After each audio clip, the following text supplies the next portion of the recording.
Refusing to stand for the Star-Spangled Banner, one of the most famous quarterbacks in American football snubs the national anthem. Other top athletes are joining him. What are their highly visible and controversial protests all about? This is Inside Story.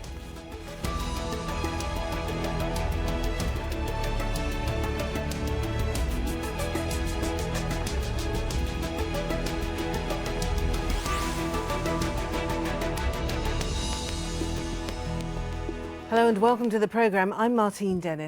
Now, it's one of America's favourite pastimes, and as the new NFL football season gets underway, it's not what's happening on the field that's attracting all the attention, but an act of defiance on the sidelines.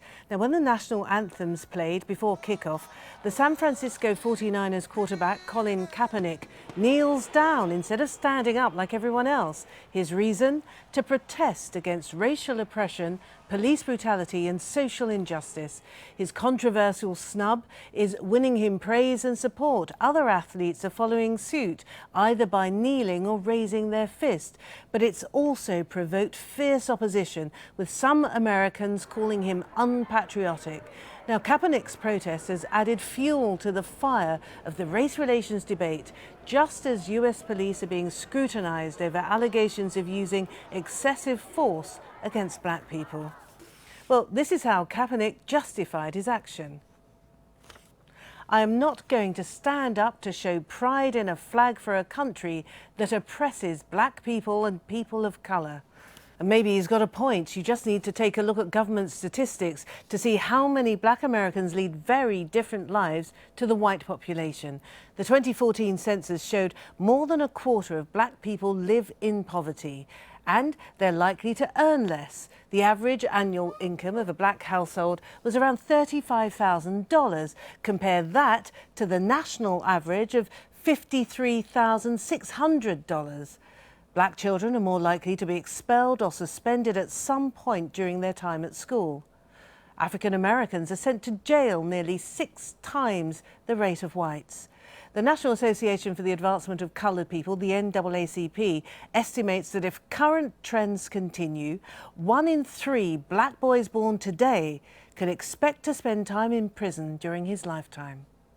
Right, let's bring in our guests then. In Madison, Wisconsin, we have Kevin Alexander Gray, a civil rights activist and author of The Decline of Black Politics, from Malcolm X to Barack Obama. In Washington, D.C., Kris, a sociologist at the University of Maryland. And in New York, we have Vincent Warren, executive director at the Center for Constitutional Rights. Welcome to you all. Can I start with you, Vincent, and ask you to encapsulate the current situation with regard to black Americans in the US today? There's a range of historic problems that we have in this country that have really adversely impacted African Americans, and it goes from the economics to the criminal justice system. As you pointed out, in terms of education, African Americans make less than their cohorts that have the same level of education as white people. African Americans, based on income level, if they're the same income level as white people, that they accumulate less wealth. This is a problem that's not really attributed to behavioral things, as for the past 30 years we've been talking about. This is attributed to structural racism. And then we take the question of police brutality, police misconduct, reaction to Black Lives Matter, and even this type of protest. And what we see is that these are methods of social control. So I think we get it backwards in the United States. Number one, what we say is that the reason why black people don't do as well is because of the way that black people behave, which is wrong. And the other thing that we do is that when we say when black people protest the injustice that's happening, the structural injustice that's happening, we're saying that we're wrong, they're wrong for protesting as well. So we're in a situation now where we've reaped, and we're still a part of a 300, 400-year history of both resistance to black liberation and self-determination, and a reluctance to be able to support and shift the systems that actually make outcomes for black people much worse. Let me take one of the many points that you've just made and throw that to Kevin. Kevin, institutional racism, it is a condition that other countries are experience as well. But how deep does it go in the United States? And furthermore, can legislation change it? Can you alter this scenario? Well, first of all, institutional racism and white supremacy is tied to slavery, is tied to Jim Crow, and this idea of dispossession, the denial of access to capital and credit, the denial of accumulating land, accumulating wealth, and passing down things to your children and the people that come after you. So those are the economic conditions that are set for most people, black people in America. Slavery did matter. Jim Crow did matter. Not being able to come back from World War II and buy a house through HUD matters. So these are the kinds of structural things that no one wants to face. This is what leads to the wealth gap in this country between blacks and whites. And of course, as Alexis de Tocqueville said years ago, there's a mindset in this country that black people, people of color, are the internal enemy in this country, and people need to get over that. Black people have contributed to this country since they were kidnapped, which is something that people ought to consider, that black people come from a history of being kidnapped and brought into this country, and that's passed down through the generations. So our perspective on American history, our perspective on what we face and what's in our DNA is totally different than someone who adores or who applauds the founding fathers and forget about slavery, forget about the verses about slavery that are even written in the national anthem that people expect people to stand up and put their hands over their hearts for. Okay, Kris in Washington, D.C., given that context that we've had outlined by our other two contributors, does the protest that are being made by these athletes, does it have an impact? Does it have an impact beyond just infuriating some conservatives and perhaps upsetting others? I mean, does it have any real significant impact? On face value, the fact that you have some of these athletes that are actually choosing to take a knee or to sit down or to not stand for the national anthem, yes, it shows that it could possibly have face value. But like the other two contributors have said, we have to really talk about why they're doing this. Whether or not it's perceived or real disrespect for the national anthem is not really where the narrative should go. Where the narrative really should go is there really oppression and racism in America? And I think that both contributors have already told us that, yes, that is in fact the case. If, for example, we just take wealth disparities, social scientists have found that an average black family headed by a college degree person has or holds 2/3 the wealth of an average white family headed by a high school dropout. That is something that is serious. It is real. You cannot attribute that to individual behavior. That is something that's systemic that America should be talking about. So I wish we could move the conversation from whether or not they should stand or sit, but why they feel the need to stand or sit, and are those issues necessary for us to talk about? And yes, they are very necessary for us to talk about. Okay, well, amidst all of this focus on race relations, ongoing tension over police brutality, and of course the athletes and their protests, there's a new National Museum. It is a celebration of the role of African Americans in the US in terms of culture and in terms of history. Now, the newest Smithsonian Museum in Washington, D.C. has 36,000 items covering the slave trade, the civil rights movement, music, sport and politics. Black Civil War veterans proposed the idea as long ago as 1915. Congress only approved it in 2003, and there you see it in all its glory. So can I come back to you guys, and Vincent, is this going to make any difference? The fact that for 100 years this has been a project in the making, something finally to recognise the contribution of African Americans to the culture and the achievements of the United States more generally. Is this going to make any difference? It seems to be a completely different odds to what's actually going on outside of the museum walls. Well, at some level it's connected, and I do think it makes a difference, but I don't want to overstate I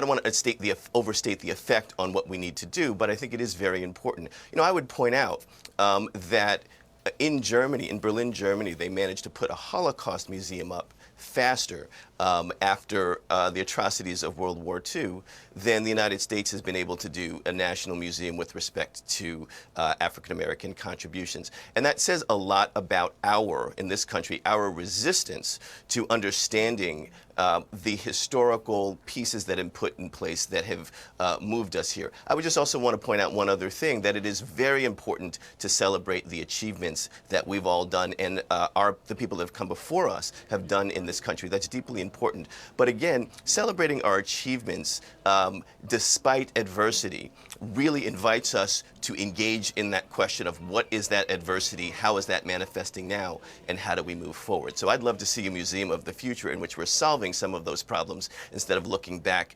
wistfully and happily and at our achievements as Okay, all right.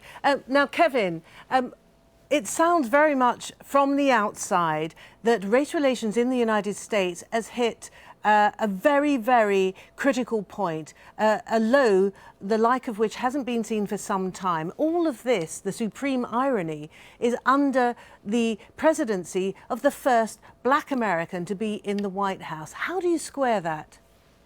Well, you know, for the last 8 years, black people have supported the President of the United States, Barack Obama, because the attacks on him, because of his race, has translated to an attack on black people, that we are not full citizens, that we are not qualified or capable to lead this country when that city, where that monument is, was built by descendants by our descendants, was built by African slaves. So, you know, the essential fight is over the denial of due process, the denial of equal protection, the denial of equal treatment, and a lack of economic justice. And so now we see young folks standing up, and I'm proud to see them stand up. I served as 20 years as the president of an ACLU branch in South Carolina and on the national board. And for people to understand that they have a choice to stand or not stand. The only time you're required to stand and salute the flag or sing the anthem is when you take an oath for the United States military. And all this militarism that's attributed or associated with football games and sports, and this idea that we have to always support the troops and honor militarism and honor the police state, the fact that these kids are standing up and saying no is a good thing.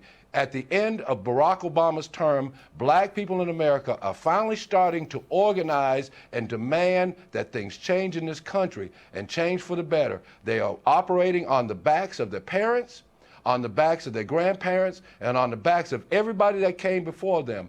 While I may be critical of some of the things that young folk do because I'm getting older, I am so proud to see those kids and those athletes do what John Carlos did, what Tommy Smith did, what Muhammad Ali did to a greater extent, to give up his income, to give up the sport that he loved, to take a stand. That's when things happen, when people aren't afraid and have the courage to stand up and face the oppression that they have to endure every day. Kris, I'm still staggered actually by this statistic of 1 in 3 boys born today can expect to spend some time in prison during their lifetime. But it's not all that bleak, is it, for everyone? African Americans have a significant middle class as well. Yes, we do have a significant black middle class, and it's important that we talk about the black middle class as well as talking about the larger black community.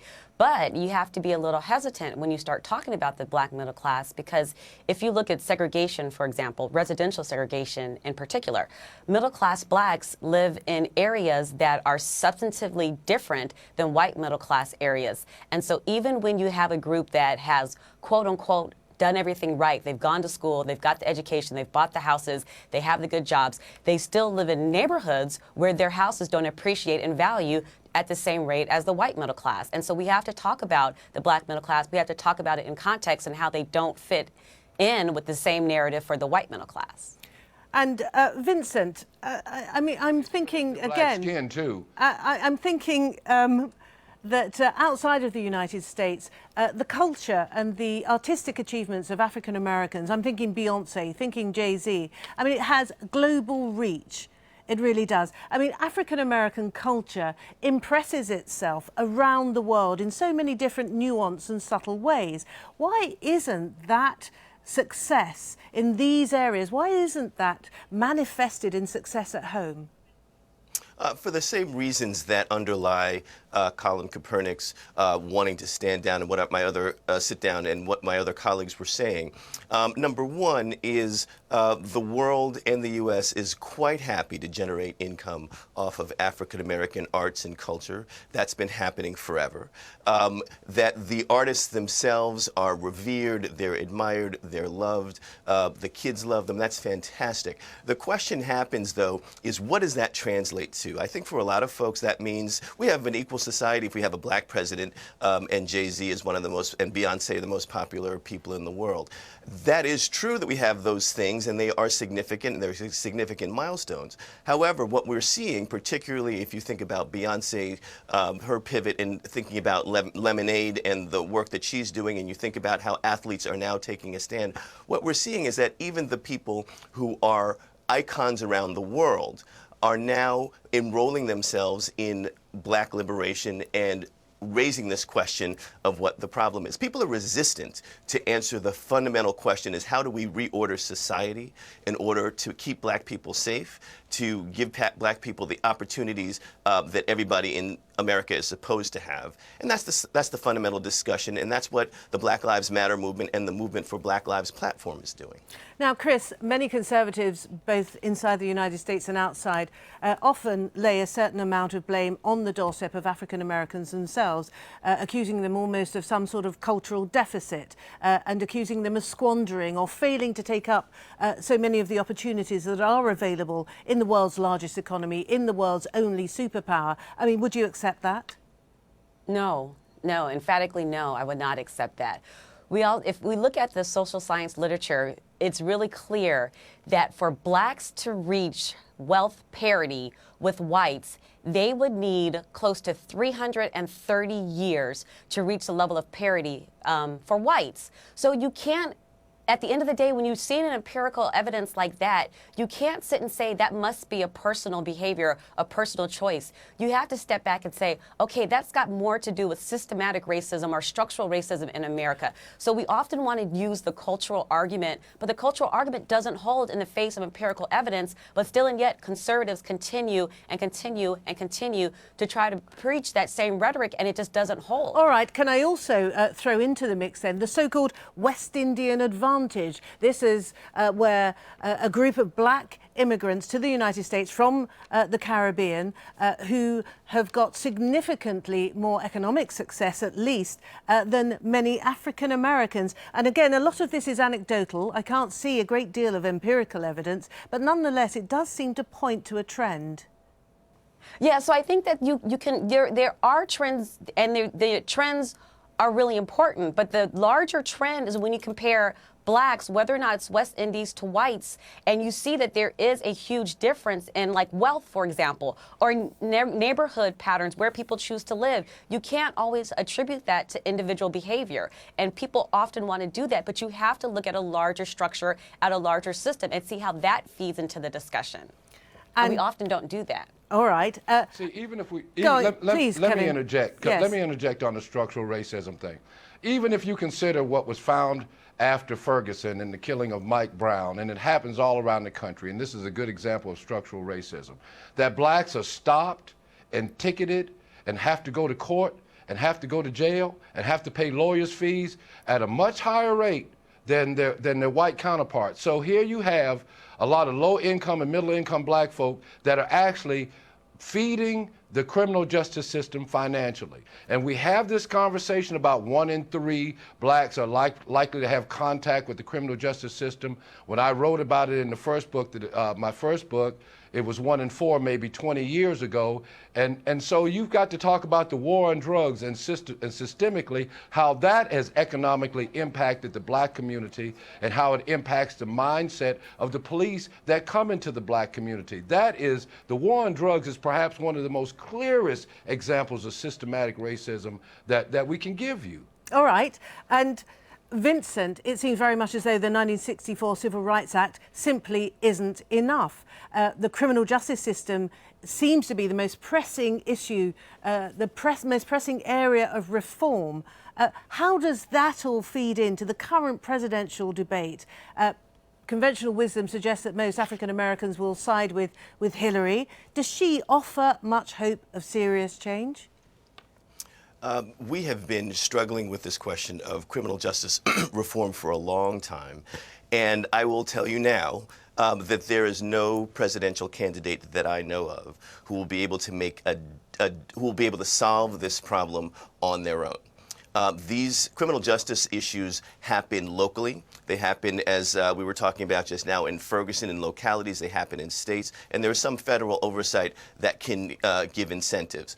Here's the big challenge. There's the front end of the system that is essentially controlled by the police. As we were mentioning, stop and frisk is rampant around the country. The Center for Constitutional Rights, my organization, won a lawsuit in 2013 that stopped the stop and frisk program here in New York. But that is a front-end system unless the president is going to push back on the police departments and in particular police unions that fuel these narratives of criminality. No change is going to happen. In the back end of the system, people are held in solitary confinement. These are largely state issues. They're brutalized.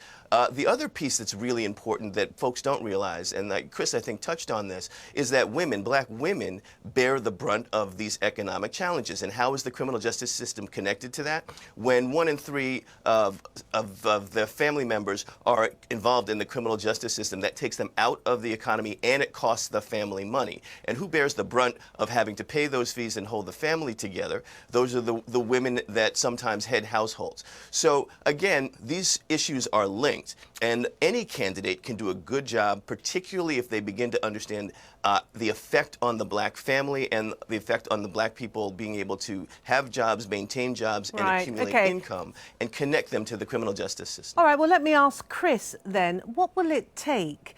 Clearly, you cannot legislate for attitudes, can you? Attitudes aren't changed by laws. So what kind of smart policy is required in order for the next incumbent of the White House to put into effect, should they wish, to make some significant change to this? I'm glad you asked that question, because I think that policy definitely should center around the police and training them on how to deal with their implicit bias. So when I say implicit bias, I basically am talking about how you have behavior, beliefs, and stereotypes, and how they influence your understanding, your actions, and your behavior on a subconscious level. So if we can have like a worldwide or across-the-board policy that allows the cadets and police academies to be trained about their implicit bias, I think that would really start to help to move this conversation in a different direction. All right. Can I go to Kevin, because we are running out of time, and Kevin, and ask you about the climate, if you like, that is being created by the presidential election debate season. Because, as I say again, from the outside, it seems very much as though at least one of the candidates is wading in and almost adding to what could be sectarian divisions within the United States. There's a huge segment of the white community that suffers from a lack of economic growth. They feel uncertain, they feel unsure. And as Jesse Jackson once said, when people are unsure about the future, they resort to what's familiar. They resort to race. So if Donald Trump obviously plays the race card, and the race card says that we have takers and we have workers, we have the job producers, and for some reason there are whites in this country that think blacks, that think Latinos, that think Arabs are taking something from them when the companies that they once worked for are taking their jobs to cheaper labor markets abroad. That has to be made clear. But black people, Latino people, people of all ethnic origins have contributed to this country's growth. And that's the coalition that has to come together to fight back against all this xenophobia, against all this racism, against this whole structural white supremacy. Kevin Alexander Gray, thank you very much. Kris Marsh in Washington, D.C., thank you. And, of course, Vincent Warren in New York, thank you as well. Thank you all. And as ever, thank you for watching the programme. You can see it any time you like, again, by going to the website, aljazeera.com. If you want more discussion, you can go to our Facebook page, facebook.com/AJ Inside Story. There's also the Twitter sphere, our handle @AJ Inside Story. From me, Martine Dennis, and the whole team here in Doha, it's bye for now.